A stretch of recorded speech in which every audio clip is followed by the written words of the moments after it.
Good morning. Ako po si Fatima Alimanya Moyko, isang barangay kagawad dito po sa barangay namin, Barangay Sablogon, Pasig City, Iloilo. Bago po magkaroon ng wifi dito sa amin, ang hina ng signal, maliban sa signal, yung mga karamihan dito hindi po maka-access ng internet kasi data lang talaga yung gamit ng karamihan dito.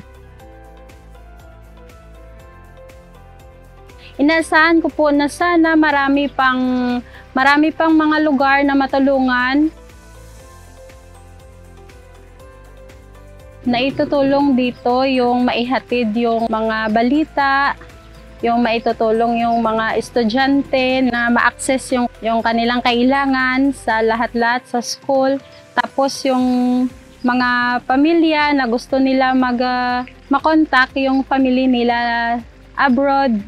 Tapos marami talagang kabataan yung natulungan at higit sa lahat yung barangay namin talaga maraming natulungan.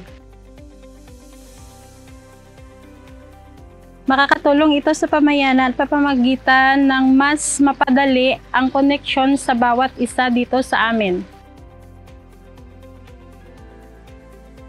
Papasalamat po kami sa aming pinakamamahal na Pangulo, Ferdinand Bongbong Marcos Jr. at sa kanyang kasama na si Sir Ivan Jan Oy, DICT Secretary. Thank you, DICT, Free Wi-Fi for All program.